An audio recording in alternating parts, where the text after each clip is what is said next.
Okay, let's go with a presentation on the church in the Middle Ages. We're talking about this sort of broad pattern of Europe in the Middle Ages, and the church is an incredibly important institution. We'll primarily be talking about the Catholic Church, that is the church in Western Europe, although we'll see that there are challenges to the church authority from political leaders like emperors and kings, and also from various groups who sort of interpret Christianity a bit differently and have some issues with some corrupt practices within the church itself. So you see the development of some heresies. But let's look at what's going on. Again, it's a very backward time. When we get to the early Middle Ages, around 800 or so, the church is sort of in a position that reflects the general backwardsness of Western Europe at that time after the fall of Rome. The Viking invasions, Magyar invasions, all of those things lead to some serious issues within the church. And we have to remember, literacy dies out for the most part throughout much of Europe. So you have some serious problems. Shouldn't be surprised that we have some serious, or it shouldn't be surprising that we have some serious problems in the church.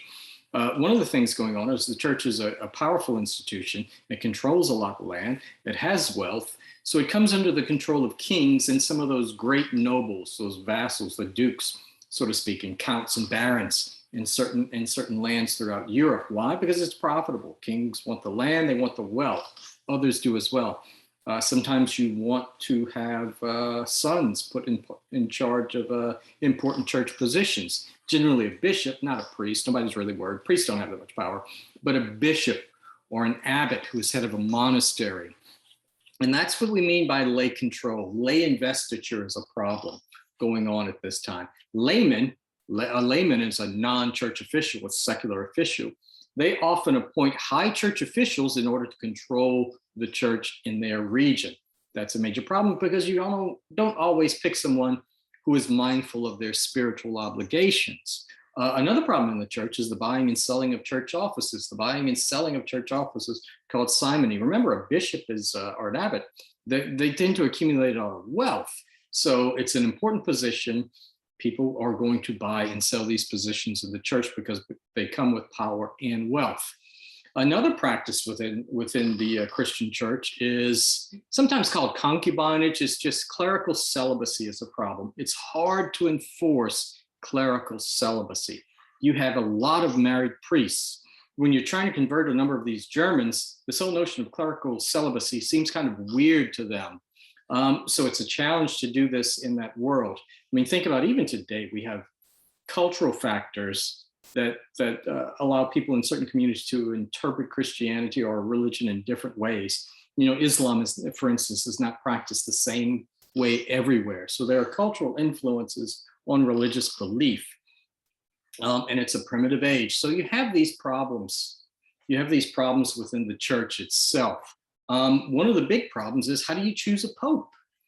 You know, at that time, kings and emperors wanted to choose popes. Powerful Roman families wanted to choose popes. And that actually occurred sometimes where a German emperor might choose a pope, which is why, you know, popes and German emperors sometimes work together, but also work at opposite ends, because popes sometimes want to just, you know, sort of separate themselves from German emperors. But we do begin to see, if I could change this slide, some changes occurring, particularly in the 11th century, a series of reforming popes. Even though Pope Leo doesn't last long, his pontificate when he's in charge as Pope doesn't last long, he has some major and important innovations, and his successors do as well. He travels widely, he checks up on church officials in various regions, make sure they're not married, they have to dismiss their wives or women they lived with. That's the whole notion of concubinage there.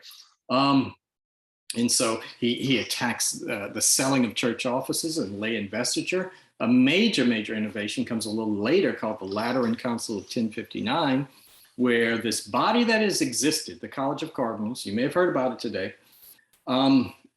they are vested. These are the chief priests in and around Rome at that time. Now it's worldwide. They are vested with the power to elect popes. As I mentioned earlier, powerful Roman families want their sons to be pope, or German emperors as well want to select the pope. Here, at least, you have a body of religious leaders, the College of Cardinals, electing the pope. Can it be influenced at times? Yes, of course. But at least you have this sort of attempt to limit the lay investiture of the papacy at that level. There are a couple of important popes that I'm going to mention.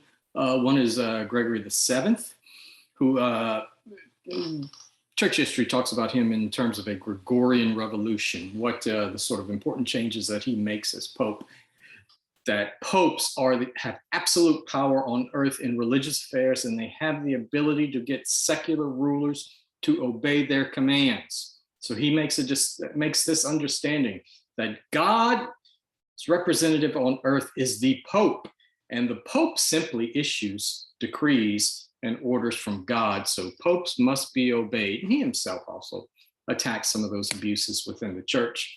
In particular, he gets involved in a lay investiture controversy with the German emperor by the name of Henry IV. Henry IV is a German emperor. German emperors by this time have trouble getting loyalty from powerful German nobles, so they rely on the church for wealth and for advisors. So they appoint bishops in particular. Henry likes to appoint bishops. And he gets into a long, long quarrel, Emperor Henry IV with Gregory, Pope Gregory. Gregory has to excommunicate him a couple of times, and Henry actually goes to attack Pope Gregory. But ultimately, what comes out of this is some sort of compromise over lay investiture. Bishops in Germany will be chosen by the Pope. That is, church officials, high church officials in Germany, chosen by the Pope, where the emperor, German emperors, have a veto power over that choice. Basically, what happens is there's often a list of candidates, and you get to pick one among them so the emperor doesn't exercise veto. But ultimately, it's a compromise that you can see. Emperors have some power, but the church gets to ultimately appoint these church officials. Gregory is also important, and again, attacking those abuses, making sure nuns stay cloistered. You can't go out in the public, you nuns. You know, celibacy. Remember, there are stricter standards regarding female behavior and female and clerical female behavior within the church as well. So anyway, what's going on at this time? There are these abuses, so it's not surprising that there be some heresies pop up. Remember, a heresy is a belief in something that is different or defies the official teachings of the church. Now, sometimes if you're just critical of the church, you would be called a heretic. But sometimes you have theological differences where you believe something different. I talked about Arian Christianity in another lecture, where the Arians denied the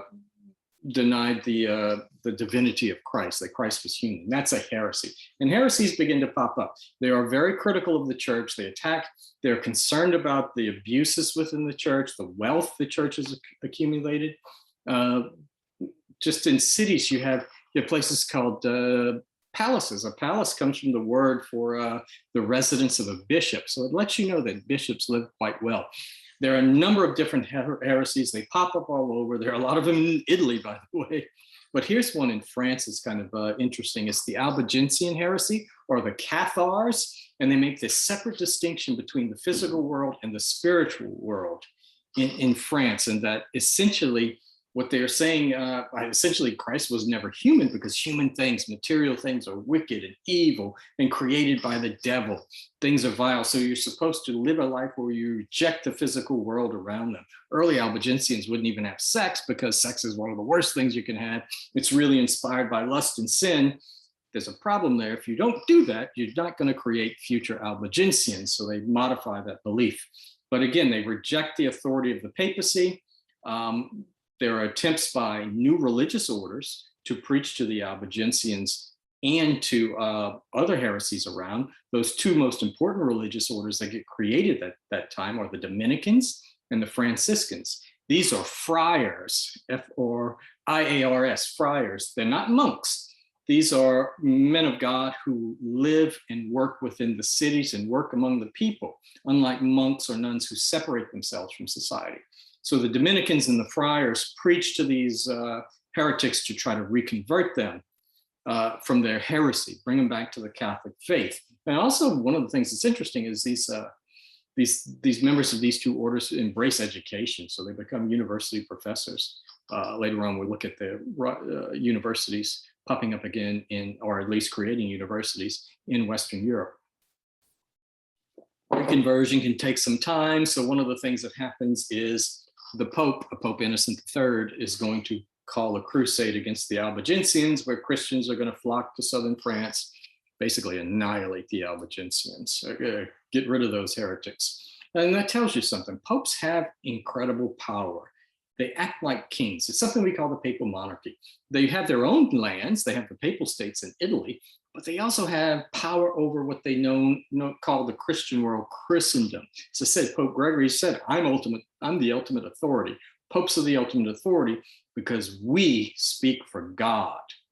You know, you're a king, we speak for God. So that's sort of idea. Papacy becomes rich. It's one of the biggest landowners in Europe. It has its own bureaucracy known as the Papal Curia.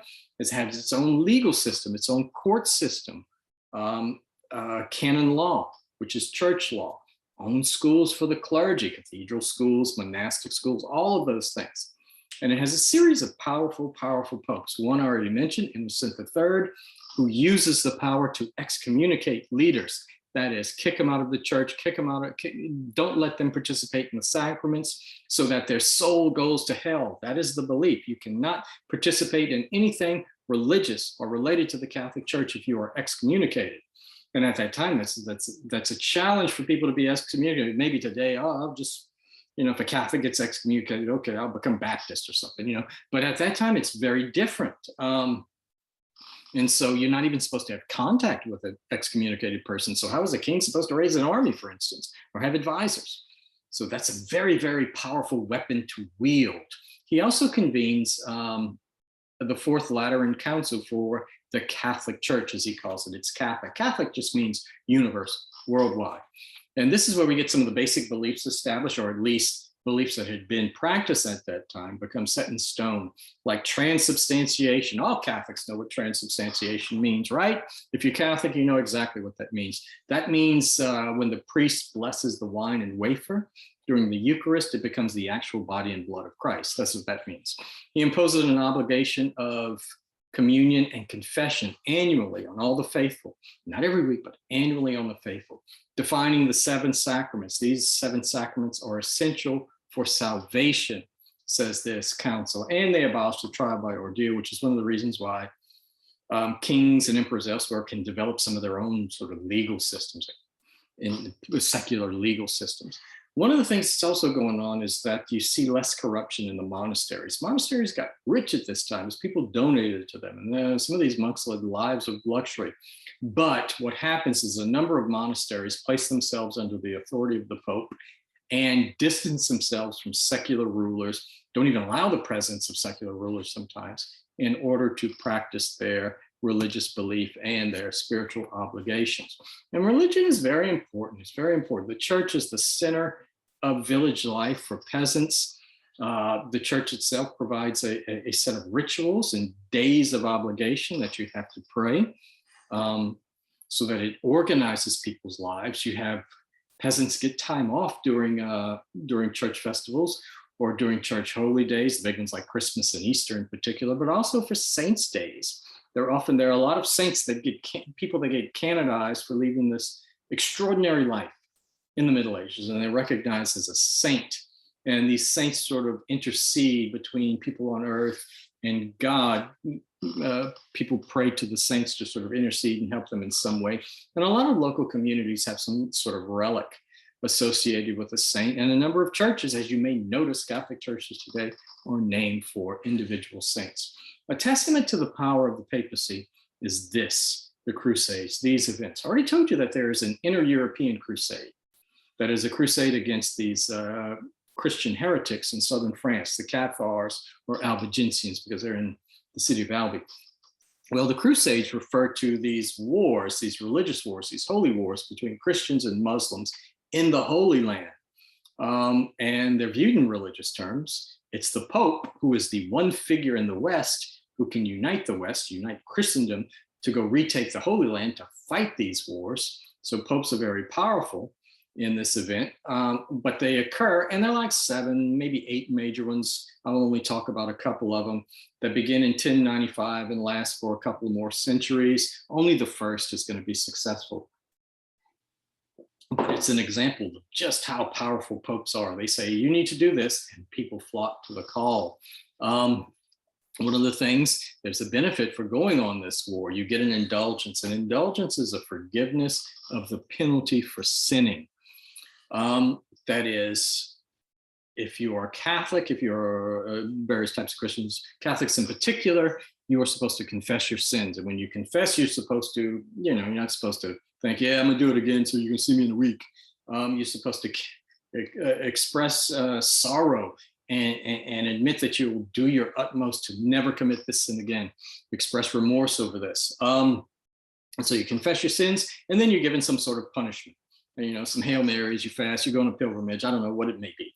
But the indulgence is going to replace the punishment. So you confess, and if you go kill some Muslims in the Holy Land on a crusade, your penalty for sinning is forgiven. And there's this idea, you can participate in one of these crusades, you're also going to spend time and less time in purgatory. Purgatory is this concept that people really aren't good enough to go straight to heaven, so they go to a place called purgatory where the souls are, and that's where you get to finish your punishment. But with an indulgence for going on a crusade, that soul is popping out of purgatory. First pope that calls a crusade is a guy by the name of Urban II, as you can see, in 1095. What had been going on, if you look at this map over here, the Byzantine East, a Christian empire, the Eastern Roman Empire, a Greek Orthodox Christianity. They don't recognize the Pope as the leader of the Christian world, which is one of the reasons why Urban II calls the crusade. He wants that church to become Catholic. That's one of his ambitions for calling a crusade. But they are being threatened. Here's Constantinople. They are being threatened by the Seljuk Turks, who are Islamic, they're Muslim. They take over the Holy Land.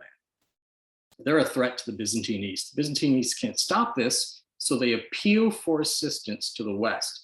They appeal for assistance from the Pope, the only guy who can unite the knights, the nobles, the warriors in Western Europe to go off and fight. And that's what they do. As I said, we'll only talk about a couple of them. The first was the most successful. It didn't start that way. Peasants decide to take up arms. They're not the ones who fight.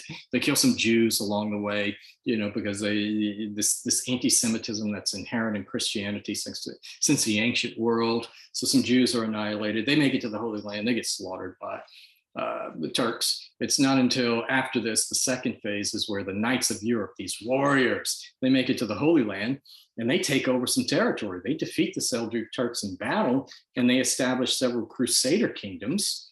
You may be able to see some of these here, the Crusader kingdoms around here. Jerusalem, they hold on to for about a century. Oops, going the wrong way here. Hold on to for about a century.